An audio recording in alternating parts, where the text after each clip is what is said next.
Welcome back to the Enlightened Light Bearer. My name is Sarah Williams. I am an Illuminati member that is bearing the light until the world's still darkened spaces. Welcome back to episode 5 of Illuminations Wisdom from the planet's greatest minds. This episode we are covering knowledge and wisdom. The currency of wisdom is so great. And I'd like to start out this episode with a great quote. This was one that I just saw on Facebook right before I began to record this. So are you ready? Let's go. Look at you, no longer controlling anything or anyone because you understand that there are infinite ways for the universe to bring you what you want. Wisdom looks good on you. I agree. You look great. So today's episode, we're going to discuss wisdom and knowledge. If this is your first episode of an Illuminations, you're going to want to look here at the playlist that'll take you back to the original chapters and all the other. We've covered wealth and success, we've covered fame and prestige, and we've covered power and leadership. But if you're brand new to my channel and you know nothing about the Illuminati or joining the Illuminati or following the light or what any of that means, you will want to go then to this playlist, which is the Illuminatium, the First Testament. This covers all chapters. I believe there are 12 episodes of the Illuminatium, and that covers what the Illuminati is, what they're all about, what they stand for, how they've come to come out public, and what following the light truly means. And so I got my new Talesman in, and then back here you'll see my Eternal Oath. And so the Eternal Oath of the Illuminati says that I dedicate my mind to the discovery of knowledge. I dedicate my soul to the pursuit of enlightenment. I dedicate my efforts to the progress of abundance. I dedicate my existence to unification, to bringing unification to all people in all places. And finally, I dedicate my life and my time on this planet to the protection and advancement of the human species. This is very high level thinking in the Eternal Oath. This is something that you think much greater than just you and survival mode. You really do consider others in your actions, but you do consider how your actions on a daily basis do impact the entirety of the human species. And so let's go ahead and get right into this episode of Illuminations, Knowledge and Wisdom, Episode 5, Wisdom from the Planet's Greatest Minds. All right, knowledge and wisdom. First, illumination. A love affair with knowledge will never end in heartbreak. Michael Garrett Marino. Every action a person takes is reliant upon their judgment, the understanding, knowledge, and wisdom that makes up their internal compass. Your ability to make choices can mean the difference between polarizing outcomes, wealth or poverty, sickness or health, conflict or peace. Every aspect of your life depends on the soundness of your mind. The human brain works like an internal supercomputer, processing all available information when faced with decisions. Knowledge is software for the brain. Every piece of information adds new abilities and perspectives to a person's inner guide, ready to be called upon when they are needed. An investment in knowledge is the safest of life's gambles. Money may vanish, but knowledge lives forever. Next illumination. A wise man knows how little he knows. In life, there is no end to the lessons that can be learned. Wisdom is not a task that can be completed or a race that can be won. It is a constant development that lasts a lifetime. Every day is a chance to gain experience. Every mistake is an opportunity to learn something new. To cease the pursuit of wisdom is to walk in a straight line through a dark forest. Arrogance refuses the help of maps or the guidance of others, forging onward and looking only in the direction ahead. Though signs point in warning, a foolish person is too blinded by pride to observe their surroundings, too oblivious to see the cliff's edge in front of them until it is too late. The wisest study their successes to find what they should repeat, and study their failures to avoid the same mistakes. Heed the warnings and lessons throughout life, and they will guide you to safety. Next illumination. Be curious always, for knowledge will not acquire you. You must acquire it. Bertrand Russell. Every great discovery is the child of determination and curiosity. A yearning to understand the mysteries of this universe drives a person along the never-ending pathway of knowledge. Curiosity begins with questions. How does that work? What does that mean? Why does that happen? Look past the surface of everything. Encourage yourself to wonder and to question. You are surrounded by puzzles waiting to be solved. Each answer reveals knowledge that can be used for the rest of your life. Okay, next illumination. It's always safe to learn, even from our enemies. Seldom safe to venture to instruct, even our friends. Charles Caleb Colton. A leader's greatest strength is knowing his greatest weakness. No person is made perfect, and every human is born with unique flaws that affect every decision they make. For some it is envy, for others greed, and for many it is pride. Enemies are often more honest than friends. Friends will overlook your weaknesses, telling you what you want to hear instead of what you should be told, because they see you through eyes clouded by admiration. Enemies care nothing for your friendship. A rival will find your most vulnerable point and expose it without any remorse. But this is a gift, a chance to strengthen where you are weak. A fortress that cannot withstand the storm will never survive the hurricane. Okay, next illumination. Knowledge is an ancient error reflecting on its youth. Francis Picaba.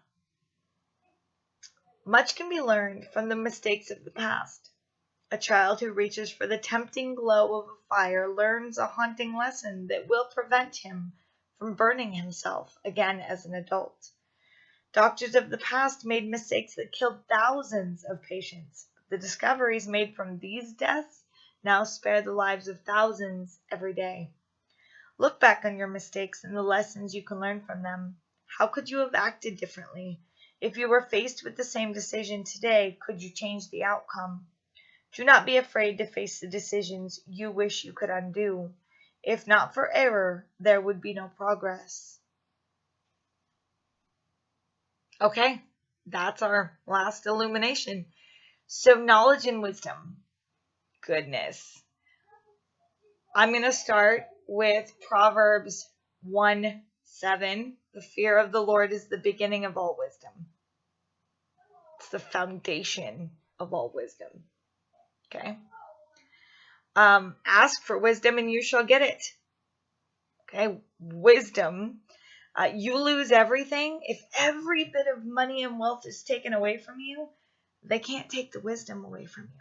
That's why, God bless him, Donald Trump has been able to lose everything and regain it just as much the next time. Because the wisdom in which you get it, you don't lose that when you lose the material item. Wisdom about life, wisdom about relationships, wisdom about money, wisdom. Dedicate your mind to the discovery of knowledge, okay? Wisdom is gold. Wisdom is currency, all right?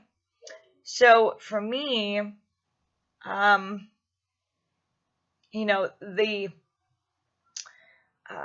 scripture that comes to mind for me is, I believe it's 2 Timothy 5:7, I think. For God has not given us a spirit of fear, but of power, love, and a sound mind, or self-control, or self-discipline, depending on which translation you decide to go with in the English. And for me, we'll get into choices and decisions next week.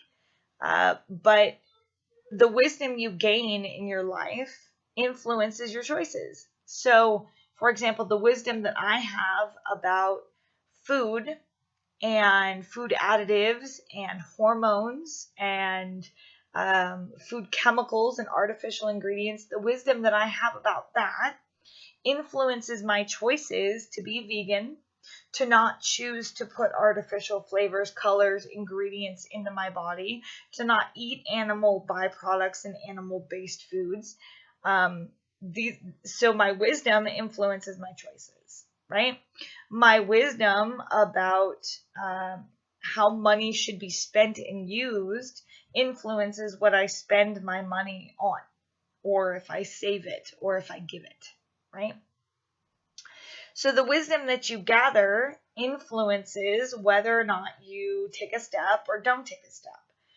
Dedicating your mind to the discovery of that wisdom is so important, because an idle mind is an open door for the devil. Did you catch that? An idle mind is an open door for the devil to tell you that you're not good enough, you're not smart enough, you can't do it, nobody loves you. Come on, the list is long. All right? So keeping your mind busy. Now, the opposite to that is, well, you need to rest your mind. You do. You absolutely need to rest your mind. You need to meditate. If you aren't familiar with meditation as of yet, that is how you follow the light. You take the time to silence all this chatter up here, and you block out all the world chatter, and you go in. Close your eyes, get quiet, clear out that head, and let your spirit, let your light, let your path unfold in front of you. Hear it. But if you're so busy with life, if you're so busy with screens, if you're so busy with sports, or you're so busy with other people, or you're so busy that you don't take the time to look inside you and follow your own light, well, then you will be tossed to and fro by whatever is happening around you. You will serve everybody else's path except your own. So dedicating your mind to the discovery of knowledge does mean that you take an active initiative, an active movement forward in choosing wisdom, in choosing to learn, and then discerning, is that truth? Is that wisdom? Or is it a lie? Because unfortunately, welcome to our society, and with as much information overload as we have out there, you have to decide for yourself if the thing that you're believing is truth, okay? Or it's not. And you can scream science all day long, but science changes as soon as somebody discovers something new, okay? Just saying. So, but that's why it's so important to discover knowledge and to dedicate your mind to that. Don't dedicate your mind to feeling sorry for yourself. Don't dedicate your mind to playing video games all day. Don't dedicate your mind to, destroying yourself. Dedicate your mind to the discovery of knowledge. Get smarter. When I was in high school, or when I was in high school, when I was in school, I was a really smart kid. I still am. I was one of those kids that, got all the A's and got all the, teacher's pet, all that stuff, right? I've just always been a smart kid. Well, one of the things the bullies would do is they would make fun of me for being smart. They'd make fun of me for getting teacher's pet, or they'd make fun of me for getting good grades, right? And I just stopped openly being smart. I was just shut down so often for it that I just stopped openly being smart.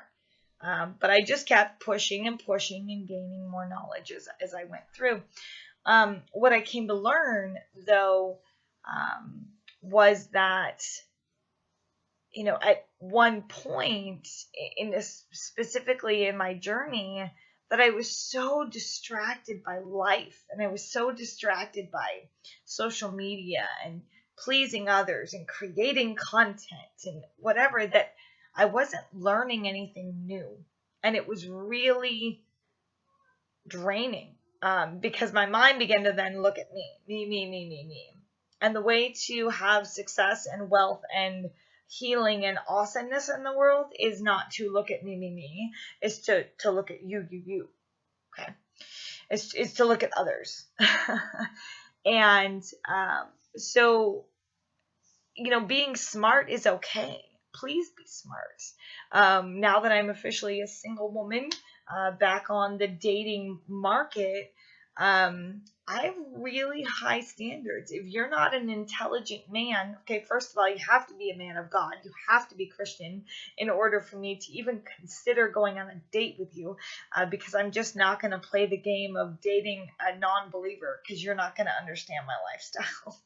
Sorry. You're just not going to get it.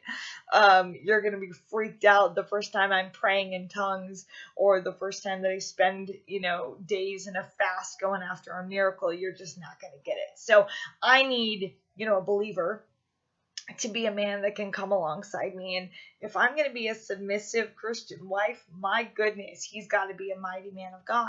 So I do have, standards in who I'm looking for. But one of those standards too is he intelligent? Does he have a brain? Can he speak intelligently? Can he have a conversation with me about anything, about, stuff, whatever, about life, about things going on, about just, is he smart? And these things matter to me. And so that first tenet of the Illuminati eternal oath that says you dedicate your mind to the discovery of knowledge is not just because that's cute. It really is the fact that the foundation of everything is wisdom. You must have wisdom. And the true wisdom comes from a fear of the Lord. And when you have that, when you have a fear of the Lord, now that doesn't mean he's some bad, scary God. That means you have reverence and you have honor to the Lord your God. When you have that, you have a fear of the Lord, when you want to live a good, righteous life because you don't want to sin, because you understand that sin is darkness and you want to live in the light, when you do that, you have a fear of the Lord. And that is the beginning of all wisdom, because he is the source of wisdom and he will give you as soon as you pray. And sometimes he'll answer it immediately. Sometimes he'll bring someone into your life to teach you something. Sometimes he'll bring you to a resource, a video on YouTube or something. But all you have to do is surrender to the light, and the light will show you the way. Okay, so when it comes to wisdom, the answer to every single question you have is inside you. So meditate. Okay, so as much as wisdom comes from a fear of the Lord, it absolutely does. But if you don't silence your brain long enough to hear the answer, or submit to the path, and are sensitive to the Spirit walking out, the light telling you, go here, talk to this person, be submissive over here, whatever, you're simply going to be lost. Okay, so be found in the name of Jesus, and follow the light, and you'll find wisdom. Okay, so dedicate your mind. So that's today's episode. Dedicate your mind to the discovery of knowledge. Okay, until next time, I love you very much, and be blessed and follow the light.